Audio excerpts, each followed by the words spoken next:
Speaking of healthcare, Trump got a physical on Friday, and good news, his blood pressure, cholesterol, and genius are all stable. His doctors say he's in excellent health and fully capable of continuing to make sure that millions of his fellow Americans aren't. Interestingly, the White House doctor left Trump's weight off the report. Usually they put the weight. Instead of his weight, he wrote that Trump has a great personality. Never take responsibility for what he does. You know, say something you know is wrong, you go, uh-oh, I ain't gonna do that again. Trump, he said, and he'd be like, that didn't happen. Yeah. Just delete it. Just delete it. Like Kanye will compare himself to like Steve Jobs, Picasso. Yeah. I think this is a big part of you building like your self-esteem. It's just built astronomically high. Yeah, he's doing the same thing as... Donald Trump has turned leadership into a mixtape of chaos. Every track features ego, confusion, and a heavy production of denial. Jimmy Kimmel and 50 Cent don't just mock the madness, they remix it into a symphony of satire. Kimmel delivers razor-sharp wit, 50 brings unfiltered swagger, and together they dismantle the illusion of a presidency that feels less like governance and more like a global reality show spin-off with endless PR stunts. We are now on day 14 of Trump's government shutdown. Somewhere around 1.4 million federal workers have been furloughed. They are not getting paid while Trump buys time to eat the rest of those Epstein files. Even though the IRS is mostly closed, the tax deadline for tomorrow is still in effect. Tomorrow is the tax deadline. Doesn't it feel like the government isn't providing services? You shouldn't have to send the money to them. I mean, you don't pay at Arby's if they run out of... Yeah, it's the same thing. It comes from like that portion of your career where no one actually believes in it, and you have to have so much confidence for it to continue to exist. It comes from like when you're advertising universities that don't exist, like things like that. You don't think Kanye would make a great president? I just, that's a lot of responsibility. You know what I'm saying? Like, yeah, it's the same thing with Trump. Like, you know, it's really no difference between Kanye running or Trump running, is what you're pretty much saying. I am saying that. Yeah. Kimmel kicks off by pointing out that Trump's political strategy could double as a marketing campaign for confusion. He's the only president who treats policy like product placement, tax reform as a rebrand, diplomatic relations as failed influencer partnerships. America runs like a series of limited edition drops, overhyped, overpriced, and underdelivering. Even crises are framed as grand openings, drama as destiny, and failures as flair. Mass layoffs Trump has been threatening are happening. More than 4,000 federal employees were fired over the weekend, some by accident. The Department of Health and Human Services mistakenly fired. They sent home and then had to rehire hundreds of employees, including the leaders of the measles response team and the group working to contain the Ebola. 50 Cent takes over, comparing Trump's leadership to a bad record label deal. You sign up expecting success, only to see all profits go straight to the boss. He doesn't build, he bankrupts, then brags about the ruins. Every scandal is a publicity stunt, every firing a remix nobody asked for. If politics had a billboard chart, Trump would top controversy and bottom accountability. Problems aren't solved, they're marketed until they trend. Oh shit, I don't know what was going on, but I never seen anybody, Trump did some other shit. He went down and they had that picture, did you see like under the leg? Yeah. That little picture and shit, and then they was putting that on the news, and then when he got up, he was like, fight. That's a little shit. I was like sinking into the couch that I was in at the time because I was like, Kimmel dives into the absurdity of Trump's ego as a full-time job. He doesn't wake up to run the country, he wakes up to run his narrative. Facts are optional, perception is everything, spin is the national language. Every event becomes self-celebration, every challenge a chance to claim victory before the scoreboard updates. He could lose a chess game in 2 moves and still declare himself the reigning strategy champion. The government shutdown every day now is a federal holiday. We're on day 13 with no end in sight. A majority of Americans blame Republicans for the shutdown. Republican leaders are still trying to blame Democrats for the shutdown, even though they control the House, the Senate, and the White House. It would be like Trump blaming January 6th on Joe Biden, which he actually did do yesterday. Look at this. The Biden FBI placed 274 agents into the crowd on January 6th. If this is so, which it is, a lot of very good people will be owed big apologies. What a scam. Do something, President. 50 Cent laughs, noting that Trump's public persona runs like a rap beef, loud, relentless, and allergic to silence.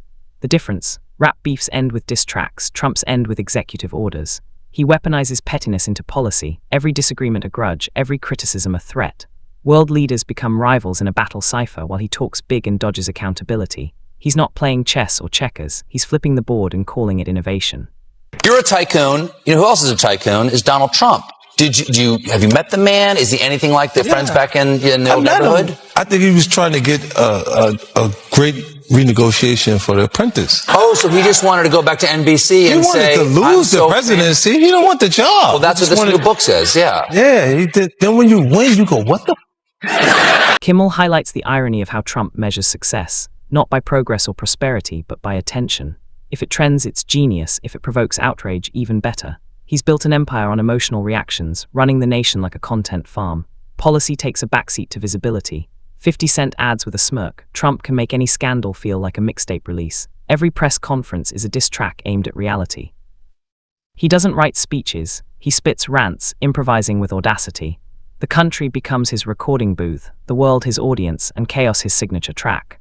That Trump got both the flu and COVID vaccines at his checkup. After all this, he got the flu vaccine, he got the COVID vaccine, he ate a whole bottle of Tylenol, and he washed it down with a gallon of red dye number 2, while RFK was screaming and crying and pounding on the door outside. And if you're wondering if it's hypocritical for Trump, who has denigrated these vaccines, to get them while his health officials make them difficult for the rest of us to get, the answer... Kimmel notes that Trump's cabinet looks less like a team of experts and more like reality TV contestants fighting Elimination Week.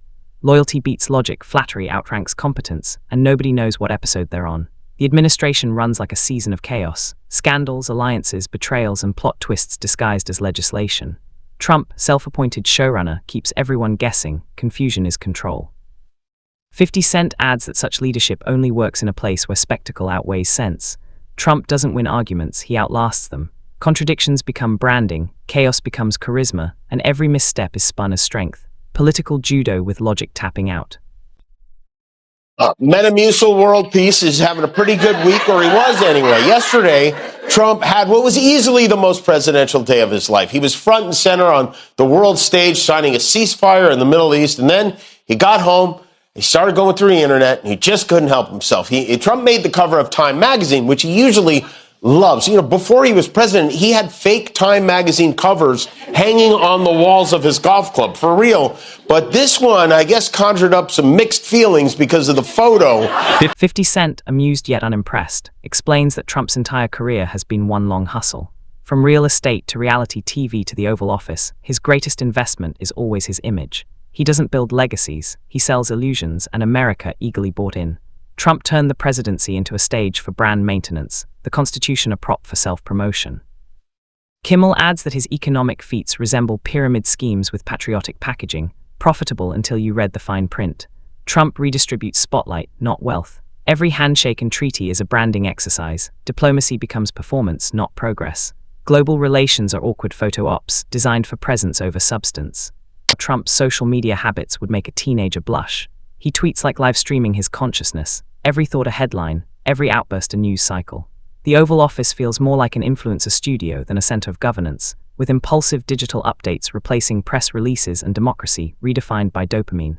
50-cent adds that Trump's energy would be impressive if it weren't so misdirected. He markets mistakes as genius and fakes success even after achieving it. Kimmel notes his greatest accomplishment is lowering the bar. Absurdity is routine, scandal expected, dysfunction patriotic, and outrage fatigue a national pastime, as Americans refresh feeds to track the next spectacle.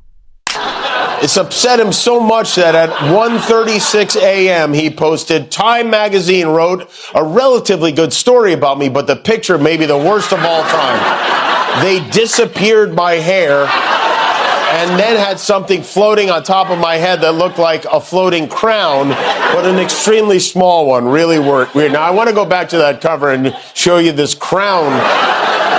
Okay, that's not a crown. That's the letter M. Only he would see an M on his head and assume it's a crown. 50-cent shakes his head. That's the real trick. Trump doesn't need approval. He needs attention. Approval fades. Attention fuels him. He's like a viral meme that refuses to die. Outrage strengthens him because every argument keeps his name alive. He's mastered controversy, not damage control, but content creation. Kimmel calls it the Trump paradox. The more he fails, the stronger his persona. Politics don't apply, he performs them. Every embarrassment is a badge of defiance. Every scandal an audition for the next headline. 50 adds street wisdom. Trump's running the longest hustle in modern history, selling chaos as charisma and ego as leadership. The show never ends. Like recently he was saying something like, I got a bigger But yeah. nuclear button. Yeah. Like that's like stuff you do in the neighborhood. Like if you know somebody got a problem with you, you'd be like, if you want a problem, no problem. You know, and he's doing, that's like he's bluffing, like you bluff. That's how you bluff, but you don't bluff with the entire world. Kimmel can't stop laughing at the endless spectacle. Trump doesn't govern, he performs. Every press conference is a tour stop, every executive order a costume change. He's not solving problems, he's selling out arenas. The Oval Office is his stage, the nation the unwilling audience watching a show that should have been cancelled seasons ago. Somewhere between policy and parody, the presidency lost its script and Trump freestyles through democracy. Confusion becomes genius. Every scandal is an encore, headlines energize him. Criticism is oxygen, controversy caffeine, and attention currency. As long as his name trends, the economy or policies barely matter. Trump counts it a victory. That's out that Trump's leadership feels like a brand collab between arrogance and improvisation. Rules don't apply, he's rewritten them, or so he thinks. Accountability optional, logic negotiable, facts flexible. He governs like a man allergic to preparation and addicted to spectacle, and somehow that's become a national identity. Every tweet has the urgency of breaking news and the coherence of a karaoke disaster. Yet he never misses a beat on self-promotion. Disaster becomes marketing, complete with slogans, hashtags, and outrage. 50 Cent adds that the presidency plays like a mixtape of misplaced confidence. Brags, blame, and remixes of denial. Failures are features. Incompetence is branding, and the American flag is the album cover.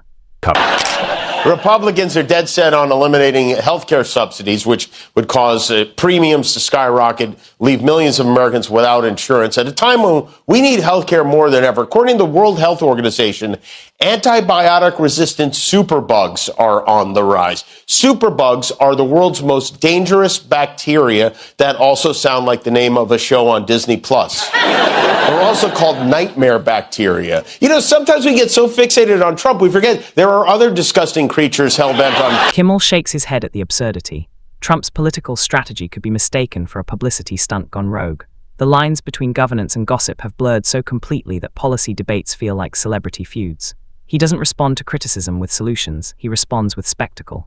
The result, a government acting less like an institution and more like an influencer campaign, loud, chaotic, utterly convinced it's making history. 50 Cent adds that Trump has achieved the impossible. He made the presidency go viral.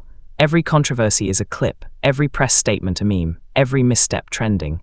And when the lights fade, he's still rehearsing the next act, convinced the applause was real.